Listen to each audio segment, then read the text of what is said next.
obviously goes without saying that it's been an exciting week. Happy to be back in camp with the guys. Guys have worked hard. Um, a lot on the line for us in the next couple of weeks, but guys seem to be up for the challenge and very excited. Yeah, same for me. Just happy to be with this group, and we've had a really good week and a half of training, and excited for the opportunity ahead. All right, Goff, do you want to kick off with your opening questions? Yeah, thanks. This one's for both of you. Both of you have experience playing against Uruguay, and obviously, what was it? Seems like a million years ago that you actually played them and lost that game in Washington State. What are some of the things that they do really well that you have to counter? What are some of the things that you have to take care of especially well when playing Uruguay? Yeah, look, I mean, since that game as well, I think fair play to them. They've improved substantially. I mean, they had a magnificent win in the World Cup against Fiji. I think they've invested heavily in their high performance program, and they've definitely a heavily improved team. I think they what I would call as pretty stock standard South American team. They've got big, strong forwards and very young and exciting backs. So that makes for quite a lethal combination. Very similar to Argentina, really, in many ways. So I think what we're going to have to do is, first and foremost, we're going to have to take care of, the threat that their forwards are going to pose us up front. They've got quite a lot of industrious moves off the line out, score a lot of tries off the line out, and not scared to move the ball around as well. So we're going to have our work cut out for us. We're going to have to have a very strong work rate, but also be very smart around, how we conduct ourselves around the set piece, because again, just like, as I said, just like a typically well-coached South American team, they're going to have a good, strong forward platform, and then they're going to use that to launch off. So I suppose it's a bit of a cliche answer, but I mean, again, strong set piece, but they're not a one-dimensional team by any stretch of the imagination. They will move the ball around, so we're going to have to be on our game. Yeah, just on the back of what Gary said, when they get momentum, they really get their tails up, and they like to play. So first and foremost, stopping that momentum that Gary's talking about with their set piece, and then we get that right, we're in a lot better spot of dealing with their threats out wide. And then when they do, and if they get momentum, sticking together and just staying in the game, because they love to offload.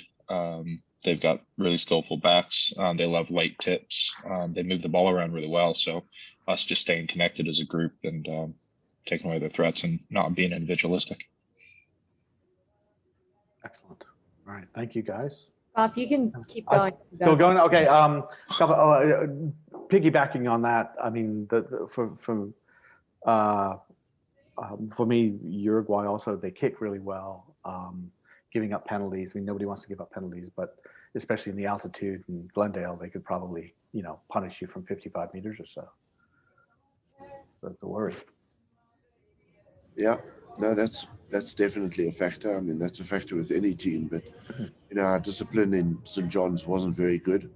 We did address it in the second game, but it's something that's a constant work on for us. So again, they've got pretty good guys on the floor as well, so we're going to have to look after the ball and make sure we, as you say, don't give away silly penalties. And again, we're back into this weird scenario of aggregate. So we're going to definitely want to need the scoreboard to be ticking over in our favor. Good. Bryce, against Canada, you went into that game in a deficit, and you erased that, and then you were in control. What did that feel like? And were you personally worried, like, hey, we haven't won this yet, we've got to close out the game? How did you feel? Yeah, just from the start of the game, we tried not to think about the deficit. We had a game plan going in, and we just stayed true to that as best we could. They had a few penalties early on. And we just stuck in the fight. We knew that we could wear them down with our big ball carriers and our just really strong intent to play that we didn't have as much when we were up in St. John's. And we just stuck to it. And eventually they wore down, and the scoreboard just kept getting more and more in our favor. And it was one where the foot was never going to be off the gas until that last whistle was blew. And we just stuck to it. So the mindset didn't change from minute 1 to minute 80. It was the same. We just got to keep stay to script and keep pounding them. Thanks, Bryce. Goff, I'm going to let Chris jump in here. Sounds good. Great. Hi, Gary. Hi, Chris. I was talking to Alex Sanderson about 2 hours ago. He said it's a 3-week injury for Adge. Obviously a massive blow, both in experience, and he's your captain, obviously. Is that what you understand it? I take it he hasn't traveled and there's no chance of making the second game. Is that right? Not by my understanding, no. Oh, okay. What is the situation from your point of view? Well, that we're going to have to relook at the situation towards the end of the week and see if Edge can travel at the end of the week. Oh, so he could make Montevideo, yeah? I'm hoping so, yeah. Excellent. Oh, that'd be a big plus. Bryce, can you just talk about Adge, what he adds and what happens when he isn't there? Who has to step up into that particular role? I don't mean just in the 10. I mean as direction and voice. Thanks, Chris. Yeah, AJ brings a lot of experience and a real personality to the group where he drives the standards really high, and he holds himself to that standard as well. He's one that is on him as much as he's on anybody else, and seeing where we can go and how good we can be when we get it right. And it just comes down to a few of us in the leadership group. I'm a little bit of a different leader than AJ. I probably don't speak out as much. I try to just lead by example and play my game, and don't try to get too far outside of my wheelhouse. But we've got other really good leaders in this team. With our 10 slotting in Will McGee, he's been around the team a really long time. Will Hooley in the back, very experienced. Marcel Brocky. We've got a handful of guys in our leadership group that really step up to the plate. Yeah, there's no steps backwards when AJ's not with us, but God, we wish he could be, but it's just on to the next thing if he's not. Gary, I remember speaking to Will in the lead up to the game. He's hoping to play in England and then again in Dublin.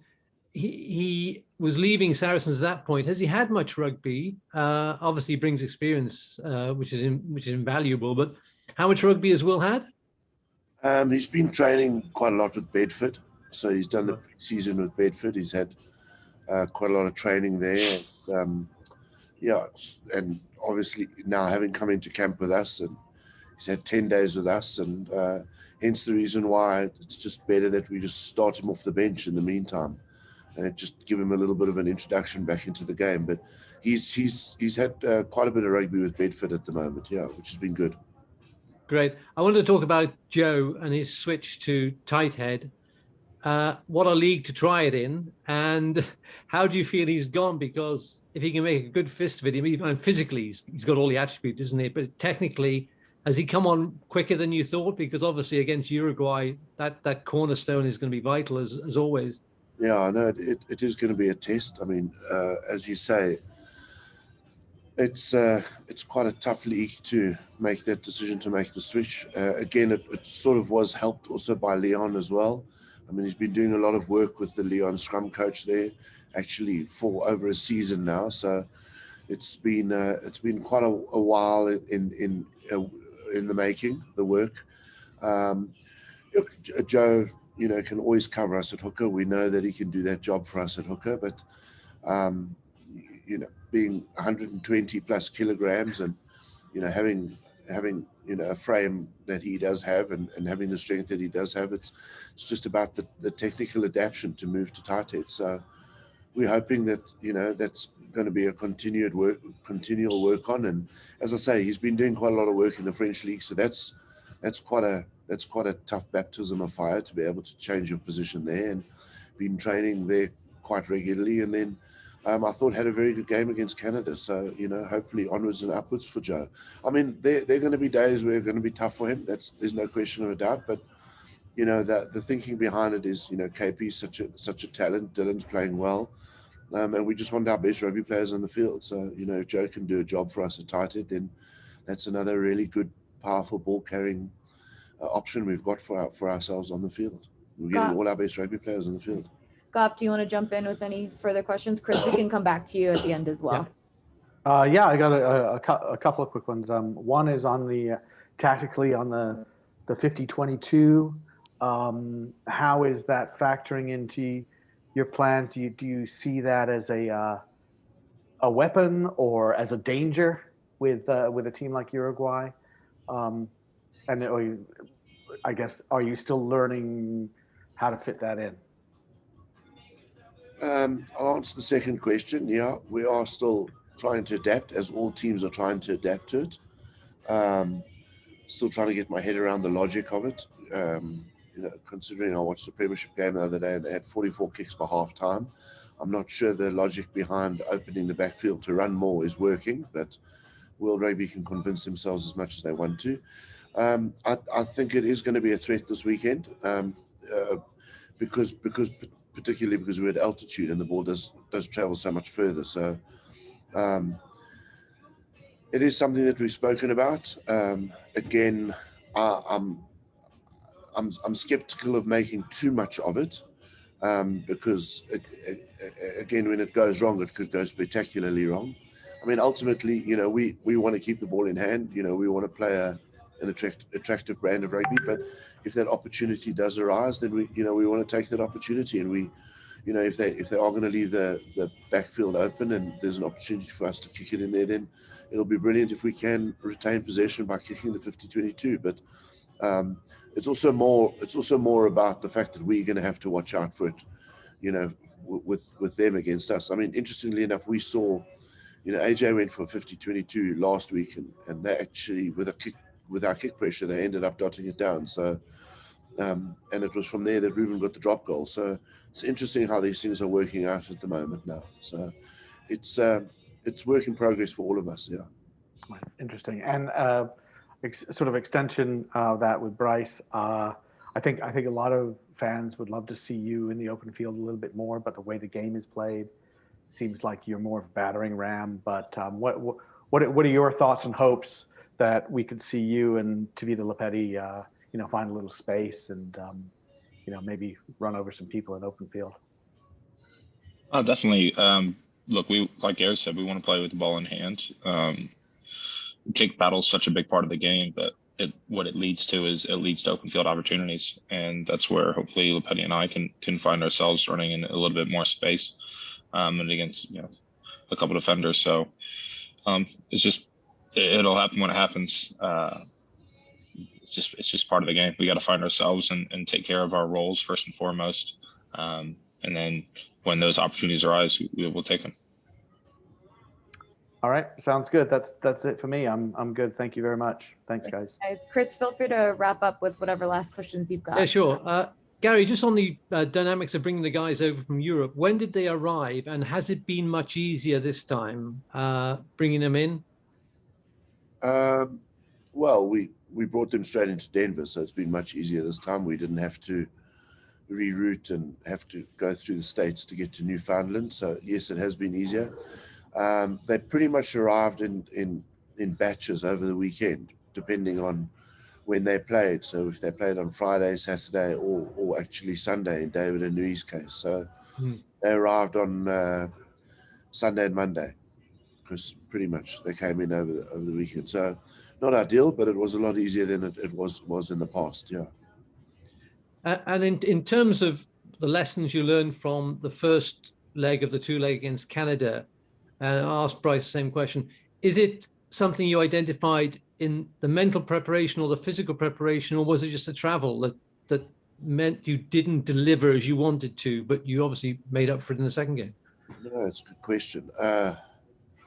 I'd have to say mentally, you know, I don't know if it was complacency, and I don't think complacency going into the game. I think complacency possibly during the game, you know, because we started off so well. I don't know the answer. I do know that we made a plethora of mistakes that we just let Canada back into the game, you know, and those were all on our own terms. And, you know, we just kept opening the door for them and giving them an opportunity. We didn't give them those opportunities in the second leg. So, yeah, I mean, I would like to believe that we've learned some tough lessons. I mean, there's absolutely no doubt in my mind that, you know, we won't be and we can't be taking Uruguay lightly. I mean, they're a class outfit. They beat us the last time we played them at home. So I'm not sure what more motivation or, you know, what more of a wake-up call we need, other than the fact that we lost to Canada in the first round and we have actually lost to Uruguay. So, I mean, if there's a, you know, if there's a threat out there, we know what that is with them. So I think we're in a good place mentally. As I said at the beginning of the call, the guys have really worked hard this week. I think they're excited to be back in camp. But Chris, you're right. You know, I mean, it's all on the line for us this weekend. I mean, we're going to have to go out and deliver a really, really good performance, and we're going to have to do it for 80 minutes. You know, I don't think we can afford to take our foot off the gas, because as tough as it is going to be this weekend, I think it's going to be even tougher the following week. Yeah, Bryce, you got some thoughts on that first game, and then also I talked to Gary about this last time about chasing the scoreboard. Just let the scores build rather than trying to artificially try too hard to build that score.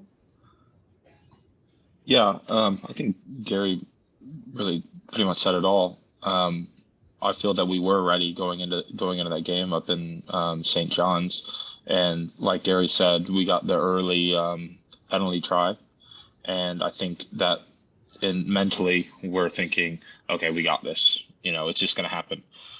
Whereas, you know, we learned in the second week, we went out and we created opportunities and we took them and we executed on them. Because we still created a lot of opportunities in the game with St. John's. We just didn't finish them, or just a little mistake in execution on our skills, and it led to Canada taking advantage of just us literally giving them the ball and giving them opportunities. And like you said, we took care of those the next week. So we've learned from that, and hopefully won't make the same errors. Great.